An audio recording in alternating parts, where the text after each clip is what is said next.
서로의 무소유 월든 제16부 겨울의 호수. 고요한 겨울밤을 보낸 뒤 내게 모종의 질문이 주어졌다는 느낌을 받으며 잠에서 깨어났다. 숲속에서 나는 무엇을, 어떻게, 언제, 어디서와 같은 질문에 대답하기 위해 애썼지만 헛수고였다. 그러나 모든 창조물을 살아 숨쉬게 만드는 새벽의 자연이 이미 도착해 차분하고도 만족스러운 얼굴로 넓은 창안을 들여다보고 있었다. 그녀의 입술은 어떤 질문도 품고 있지 않았다. 순간 나는 꿈속의 질문에 대한 답변이 이미 정해져 있다는 사실을 깨달았다. 그 답은 바로 자연과 새벽이었다. 어린 소나무들로 수놓인 대지 위에 수북이 쌓인 눈, 그리고 내 집터 언덕의 가파른 비탈까지도 나에게 앞으로 가라 라고 외치는 것 같았다.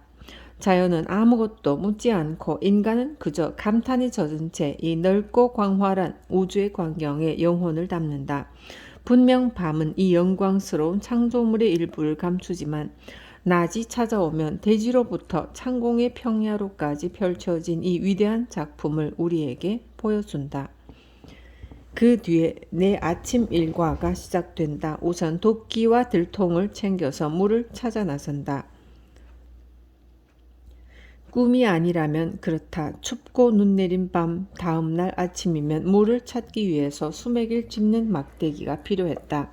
바람에 민감하고 그 어떤 빛과 그림자도 비춰내는 투명하고 흔들리는 호수의 표면이 해마다 겨울이면 1피트 내지 1피트 반 정도의 두께로 얼어붙어서 아주 무거운 가축대를 올려놓아도 끄떡없을 것이다. 그리고 비슷한 두께만큼 눈이 덮여 주변의 어떤 들판과도 구분할 수 없게 된다. 주변 언덕에 사는 마뭇처럼 호수는 눈을 감고 3개월 또는 더 오랫동안 겨울잠에 빠진다. 언덕 한가운데 초원이 있듯이 눈 덮인 들판에 서서 먼저 1피트 정도의 눈을 치워 길을 내고 1피트의 얼음을 깬 후 물을 마시기 위해 발밑 창문을 열고서는 무릎을 꿇고 물고기들의 고요한 휴식처를 내려다본다. 유리창을 통과한 것처럼 은은한 빛이 골고루 스며들고 밝은 모래가 깔린 바닥은 여름날과 마찬가지이다. 늘 고요한 노을빛 하늘과도 같은 청명함이 물고기들의 기질과 침착함에 어우러지듯 그 안에 가득하다. 천국은 머리 위에만 있는 것이 아니라 발 아래에도 존재하는 것이다. 세상 만물이 서리로 얼어붙어 있는 이른 아침, 사람들은 낚싯대와 조촐한 점심을 챙겨와 눈 덮인 땅을 뚫고 가느다란 줄을 내려 꼬치, 고기나 농어를 잡는다. 그들은 본능적으로 마을 사람들과는 달리 모종의 다른 권력에 의지하고 다른 형식을 고집하는 야생의 사람들이다. 그들이 오가면서 끊어질 수도 있는 마을 간의 인연이 한데 묶이는 것이다. 그들은 두꺼운 털옷을 입고 물가의 마른 떡갈나무 잎에 앉아서 점심을 먹는다. 마을 사람들이 인공적인 부분에 그러하듯 이들은 자연에 대해 박식하다. 그들은 결코 책을 참고하지 않기 때문에 그들이 경험해온 부분보다 훨씬 적은 것만을 알고 구분할 수 있다. 그들이 경험한 부분 중 아직까지 알려지지 않은 것들도 많다. 다 자란 농어를 미끼 삼아 꼬치 고기를 잡는 사람들이 있다. 그의 들통을 들여다보면 마치 여름 호수를 보듯 경이롭다. 마치 여름을 붙잡아 가둬놓은 듯도 하고 여름이라는 계절이 어느 곳에서 휴식을 취하는지 미리 알고 있었던 것 같기도 하다. 도대체 어떻게 한겨울에도 이만큼이나 낚을 수 있었단 말인가? 그는 땅이 얼어붙으면 썩은 통나무에서 지렁이를 잡아 미끼로 삼았기 때문이다. 그의 삶은 그 자체로 학자가 연구하는 것보다 더 깊이 자연을 꿰뚫고 있다. 그가 곧 박물학자의 연구 대상이다. 박물학자는 곤충을 찾기 위해 조심스레 이끼와 나무 껍질을 칼로 드러낸다. 그러나 이 사람은 통나무의 중심부를 도끼로 내려찍기 때문에 이끼와 나무 껍질이 멀리 사방으로 튄다. 그는 나무 껍질을 벗기는 일로 생계를 연명한다. 이런 사람이야말로 낚시할 자격을 갖게 되는 것이다. 나는 그 안에서 또한 자연 법칙이 실행되는 것을 보는 것이 좋다. 농어는 유충을 삼키고 꼬치고기는 농어를 삼키고 그 낚시꾼은 꼬치고기를 삼킨다. 이렇게 하여 존재의 단계에서 모든 틈새가 메워지는 것이다. 가끔은 안개 자욱한 날 호수 주변을 걷다가 한 소박한 낚시꾼이 즐겨 사용하는 원시적인 낚시 방법을 재미있게 구경하곤 했다.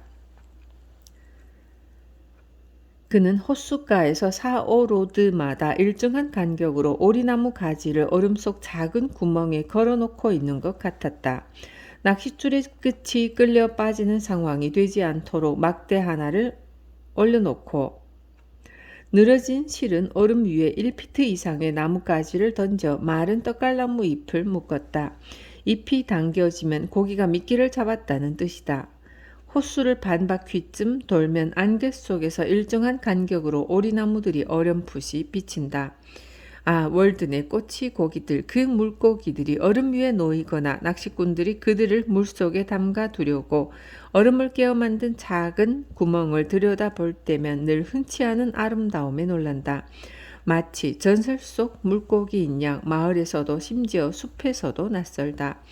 우리의 콩코드에서의 삶이 아라비아에서 보기 드문 것처럼 그들에게는 눈을 사로잡는 어떤 초월적인 아름다움이 있어서 마을에서나 유명세를 타는 여인 대구와 해덕 따위와는 극과 극이다. 그들은 소나무처럼 초록빛도 아니고 돌처럼 회색도 아니며 하늘처럼 파랗지도 않다. 내 눈에는 그들이 꽃이나 보석처럼 아주 보기 드문 색으로 보인다. 마치 진주와 같이 월든 호수에 숨쉬는 핵이자 결정체이다. 물론 그들은 월든의 모든 존재 중에서 그 자체로 동물의 왕국의 작은 월든이자 월든 시즈이다. 이러한 꼬치고기가 여기서 잡힌다는 것은 사실은 놀라운 일이다. 어떤 장터에서도 이런 종류의 물고기를 본 적이 없다. 만약 그랬다면 모든 이의 주목의 대상이 되었을 것이다. 그들은 그저 몇 번의 경련만 일으키고 물속에서의 생을 쉽게 마감한다. 마치 인간이 자신의 삶을 희박한 공기의 천국으로 옮기는 것처럼. 나는 오래전 잃어버린 월든 호수의 바닥을 다시 찾고 싶은 마음에 얼음이 깨지기 전인 1846년 초에 나침반과 쇠사슬, 측연선으로 조심스레 호수 바닥을 측정했다. 호수의 바닥, 아니 바닥이 없는 이 호수에 대해서는 왈가왈부 말이 많았지만 어떤 소문도 근거가 확실하지 않았다. 사람들이 호수의 바닥을 재려는 수고도 없이 어떻게 그동안 오랫동안 바닥이 없다는 말을 믿어왔는지 모르겠다. 나는 이 부근을 걷다가 바닥이 없다는 호수를 한 번에 2군데나 방문했었다. 많은 이들이 월든 호수가 지구 반대편까지 연결되어 있다고 믿어왔다. 얼음 위에 오랫동안 누워있던 사람들은 착각을 일으키는 물 아래를 내려다보며 게다가 아마도 몽롱한 눈으로 가슴이 차가워져 감기에 걸릴까봐 두려운 마음에 성급히 결론을 짓는 것이다. 넓은 구멍을 보고는 누군가와 건초 한 더미를 던져 넣어도 충분히 빠질 만한 크기라고들 하면서 말할 것도 없이 지옥의 강의 원천이며 지금 여기에서 지옥으로 향하는 입구라고 말한다. 또 다른 사람들은 마을에서 56파운드짜리 추와 1인치짜리 밧줄을 한 술에 채워갔지만 바닥을 찾는 데는 실패했다. 56파운드짜리 추가 더는 내려가지 않는데도 기적을 재는 헤아릴 수도 없는 능력을 측정하느라 헛수고하며 계속해서 줄을 던졌기 때문이다. 그러나 나는 독자들에게 월든의 밑바닥이 꽤 단단하며 비록 범상치 않게 깊기는 하지만 그리 터무니없는 정도는 아니라고 말할 수 있다. 나는 대구를 낚는 줄과 1파운드에서 2분의 1파운드 무게쯤 되는 돌을 이용해 손쉽게 깊이를 측정했다. 물이 돌 밑에 깔리기 전 돌을 더 세게 당겨야 하는 원리를 바탕으로 돌이 바닥에 떨어졌을 때가 언제인지 정확히 알아낼 수 있었다. 가장 깊은 곳은 정확히 102피트였다. 물이 5피트 불었으므로 그것을 더하면 107피트이다. 그 작은 영역에 비하면 놀라운 깊이이다. 그러나 1인치라도 상상으로 덧붙여서는 안 된다. 세상의 모든 호수가 얕다면 어떻게 될까? 그것이 인간의 마음에도 영향을 줄까? 나는 이 호수가 깊고 맑은 어떤 것의 상징으로서 존재한다는 사실에 감사한다. 인간이 무한함을 믿는 한 그 어떤 호수라도 바닥이 없다고 여겨질 것이다. 한 공장 주인은 내가 알아낸 호수의 깊이에 대해 듣더니 말도 안 된다는 반응을 보였다. 그가 댐에 관해 알고 있는 상식으로 미뤄봤을 때 모래가 그렇게 가파른 경사면에 쌓일 수 없다는 것이다. 그러나 깊은 호수들은 예상 밖으로 면적만큼이나 깊지는 않고 만약 물이 다 마른다 해도 아주 큰 계곡을 드러내 보이지는 않는다. 호수는 언덕 사이의 컵이 아니다. 면적에 비해 유독 깊은 이 호수도 중앙을 통과하는 종단면은 얇은 접시보다 더 두껍지는 않다. 대부분의 호수도 물이 말라 텅 빈다면 우리가 자주 보는 초원보다 더 깊지는 않을 것이다.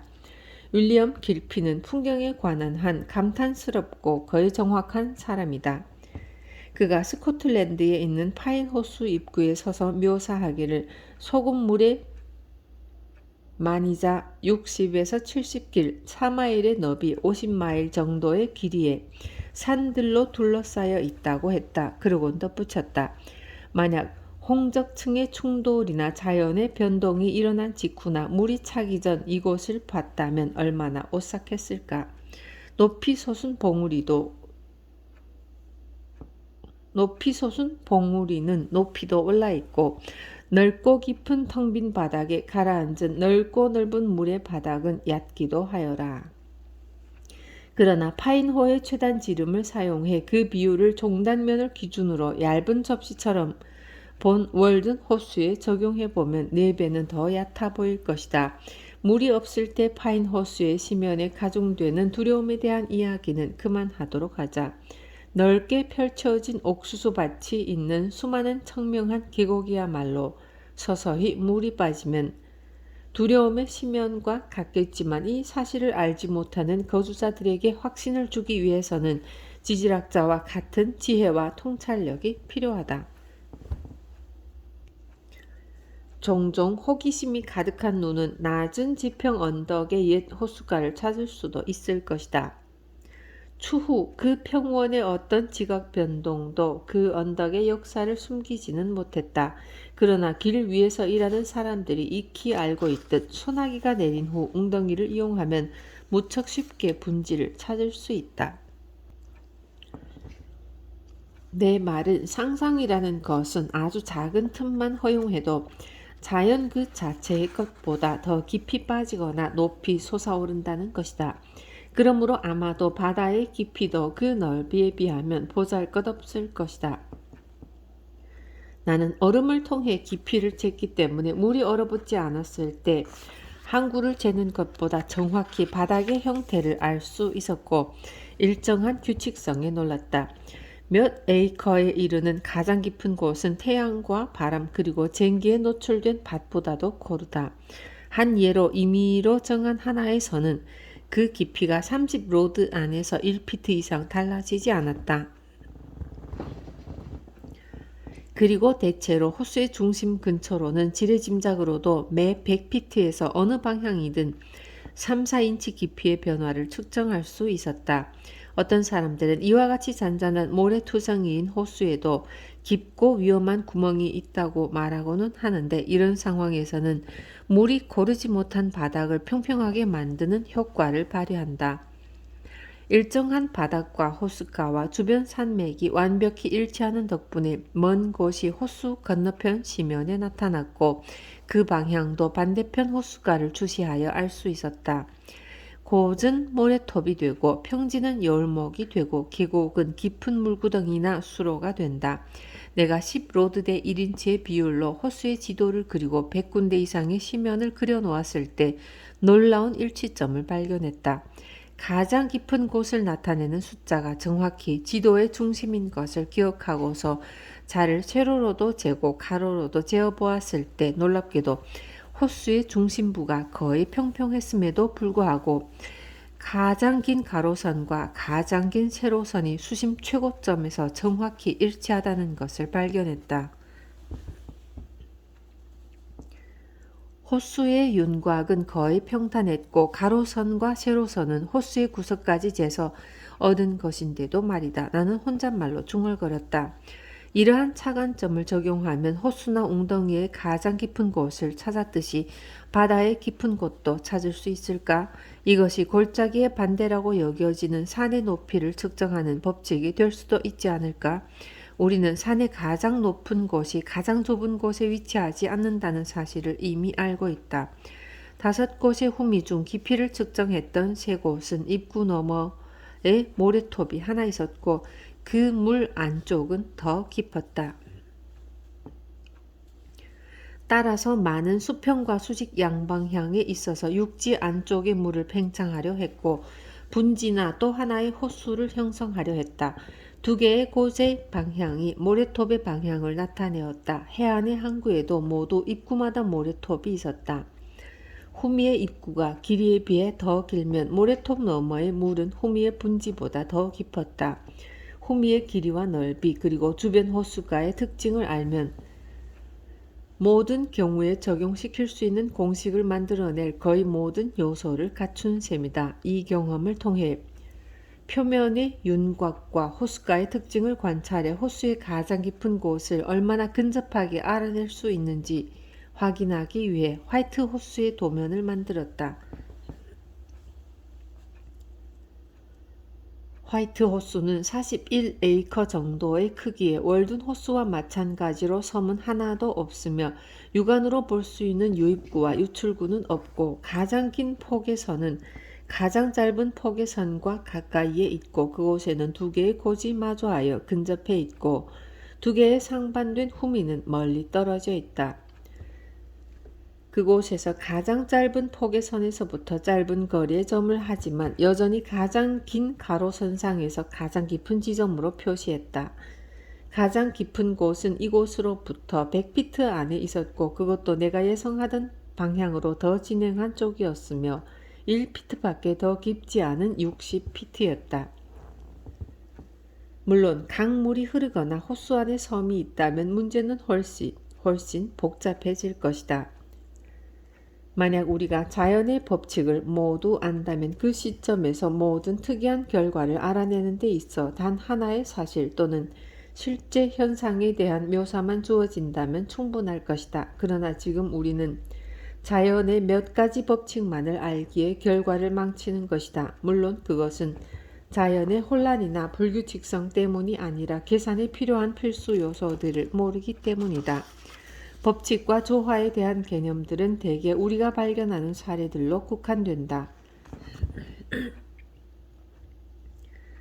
그러나 아직 우리가 발견하지 못한 어긋나 보이지만 실제로는 일치하는 경우가 더 많은 법칙이 낳는 조화로움은 여전히 더욱 놀랍다. 특정한 법칙들은 우리의 관점과도 같다. 나그네의 발걸음에 따라 달라 보이는 산의 윤곽이 실은 하나의 형태이지만 무한한 모습을 갖는 것과 마찬가지이다. 산을 뚫거나 쪼갠다고 해도 산 전체를 이해할 수는 없는 것이다. 내가 호수에서 발견한 것은 인간의 윤리에 있어서도 다르지 않다. 평균의 법칙이다.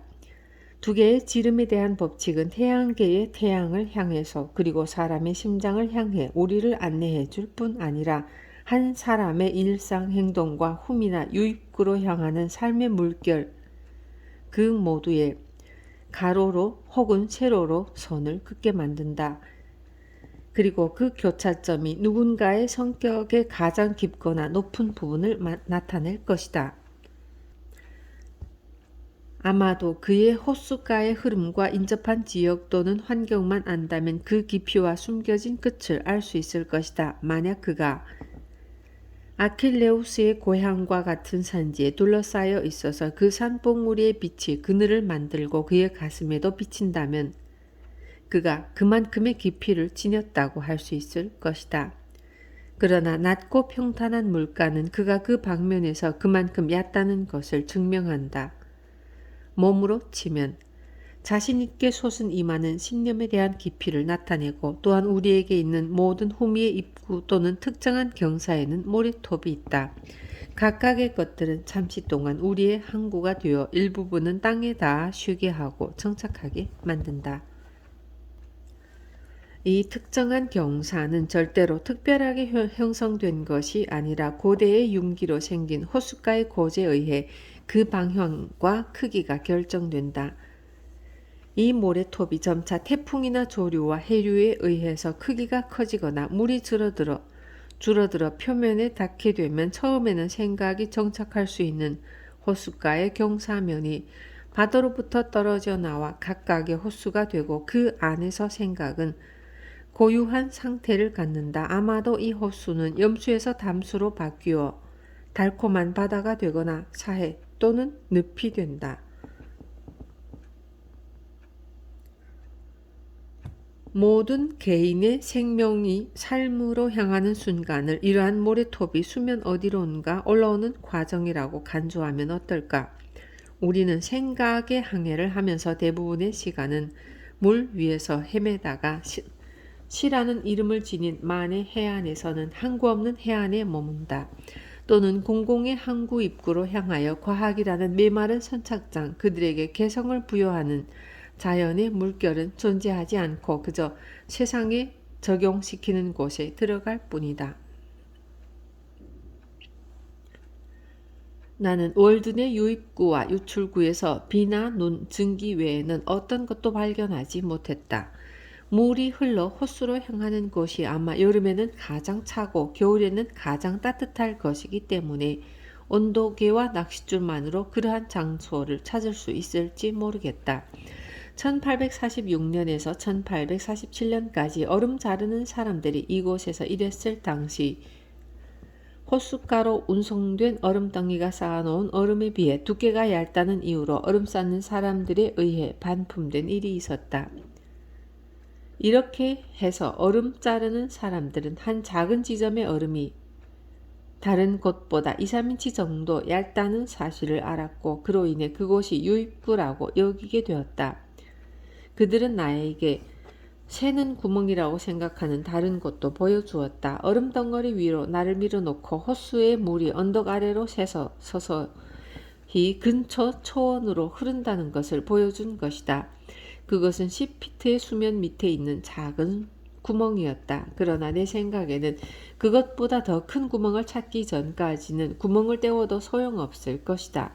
누군가는 그런 새는 구멍이 발견되면 초원으로 이어지는지를 알아보기 위해 유색의 가루나 톱밥을 구멍 입구에 넣은 후 초원의 샘 위에 여과기를 설치해두고 흐르는 물에 알갱이가 실려오는지 살펴보면 된다고 제안하기도 했다.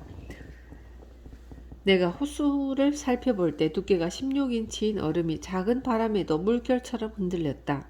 얼음 위에서는 수증기를 쓸 수 없다는 사실은 상식이다.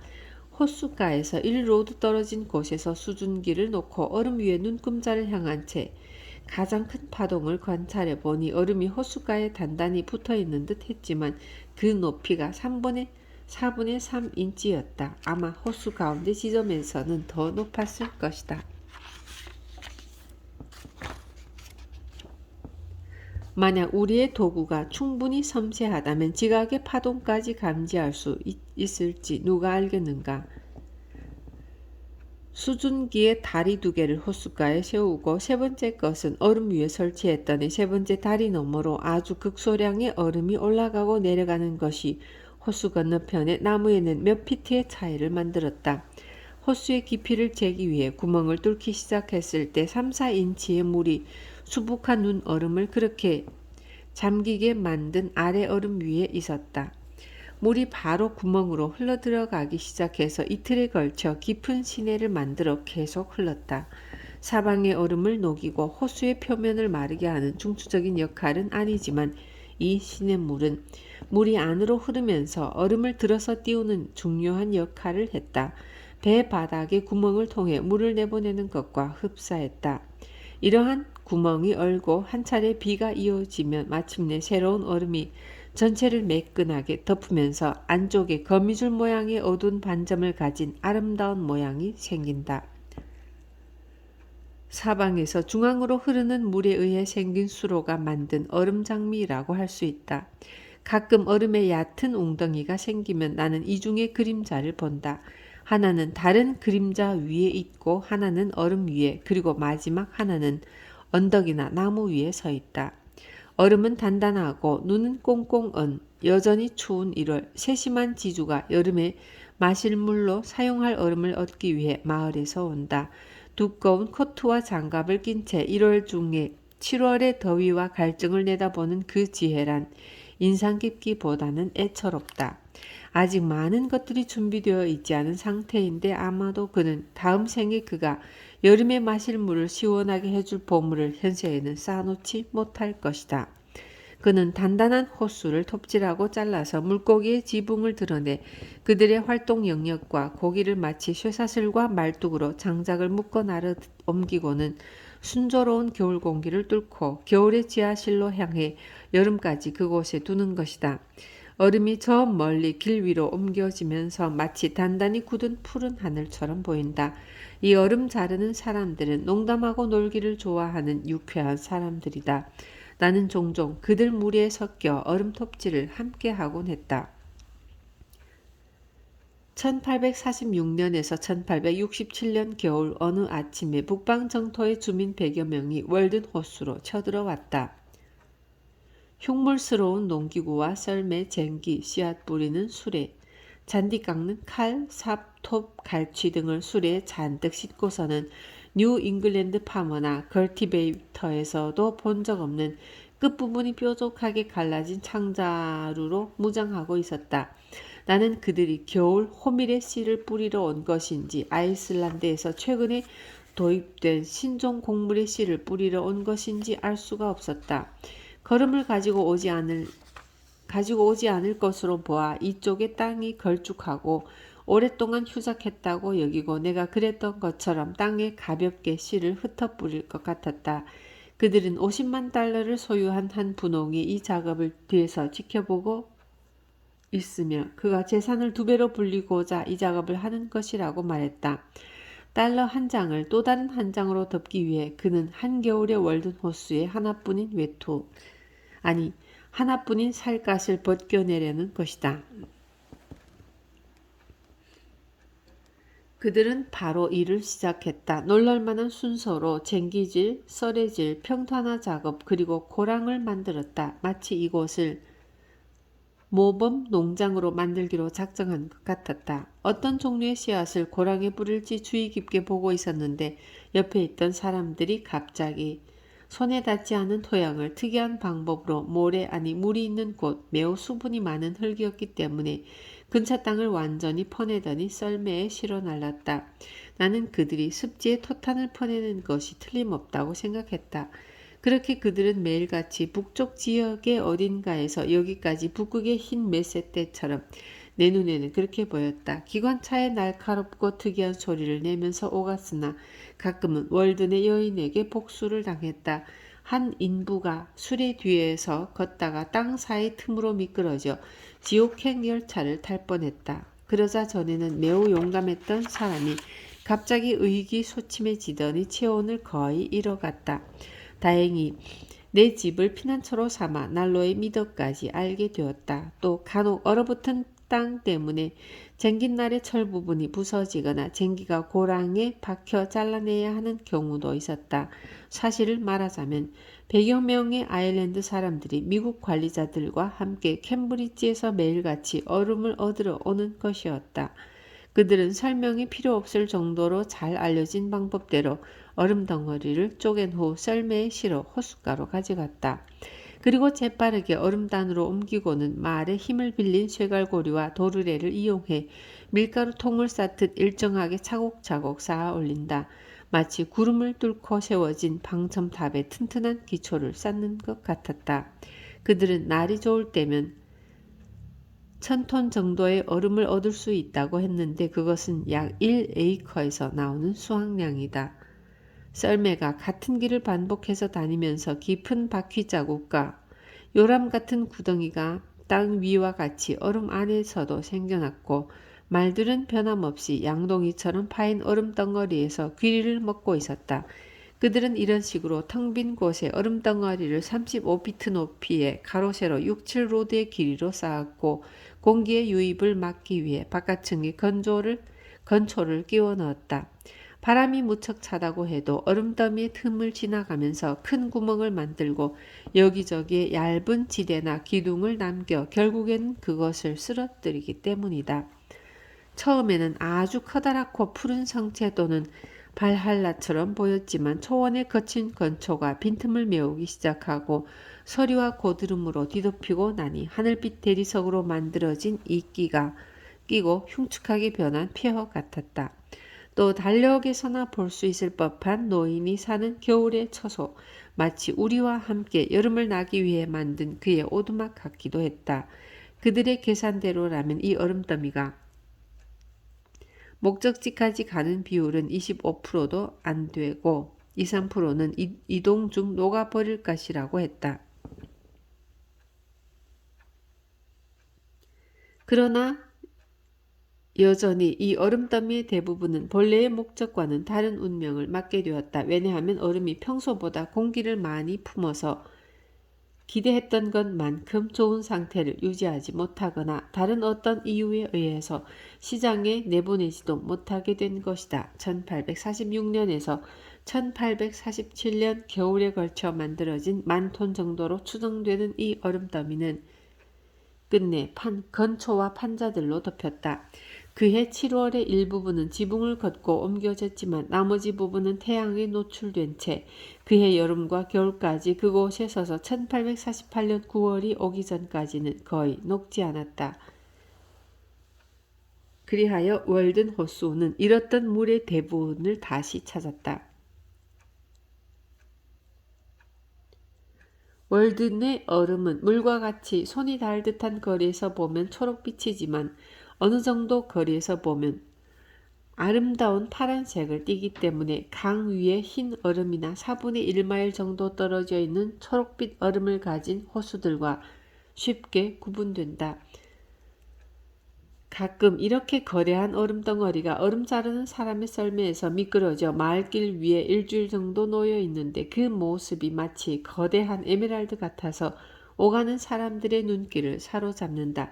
나는 월든 호수에서 얼지 않았을 때 녹색이던 부분이 얼고 나면 종종 푸른빛을 나타낸다는 사실을 알았다. 그래서 겨울이면 간혹 호수 주변부에 푹 꺼진 땅이 원래 호수물과 같은 초록색 물로 채워지다가 다음 날이면 푸른 빛으로 얼어붙는 것이다. 아마도 물과 얼음의 파란색은 빛과 공기 때문일 것이고 가장 투명한 부분이 가장 파란 빛일 것이다. 얼음은 명상하기에 좋은 대상이다.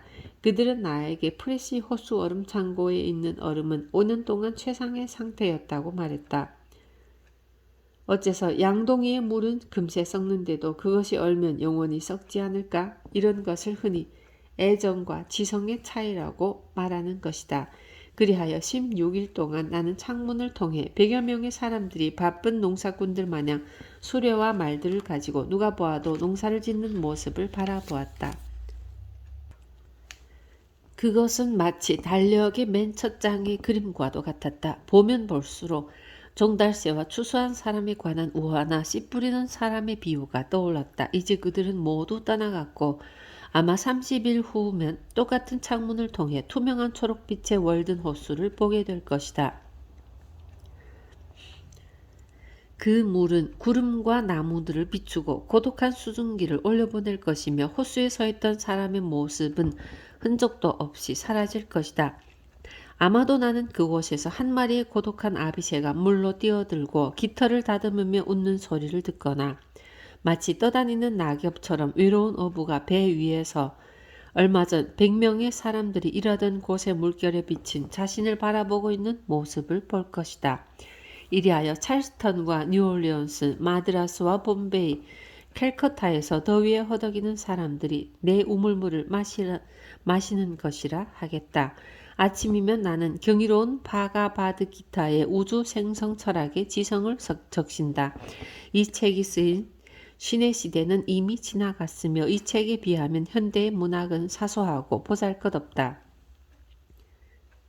이 책의 철학은 우리의 관념과는 거리가 있어서 그 숭고함이 전생에서나 언급되는 것인가 싶기도 하다. 나는 책을 덮어두고 우물에 가서 물을 기른다. 그런데 보라. 나는 우물에서 브라만에 섬기는 사람을 만난다. 브라흐마와 비슈누와 인드라 신의 승려인 그는 여전히 겐지스 강의 그의 사원에 앉아서 배달을 읽거나 빵껍질과 물 항아리만 가진 채 나무 밑에서 살고 있다. 나는 그의 주인을 위해 물을 길러온 종과 만나고 있으며 같은 우물에 넣은 우리의 양동이는 서로 부딪힌다. 순수한 월든 호수의 물은 신성한 겐지스의 물과 함께 섞이고 있다. 월든의 물은 순풍과 함께 아틀란티스, 헤스페리데스와 같은 전설의 섬들을 지나고 한노의 항해지를 따라 테르나떼와 티도레 섬 그리고 페르시아만의 입구 곁을 떠돈 후 인도양의 열풍에 녹아 알렉산더 대왕도 이름만 들어본 어느 항구에 닿는다.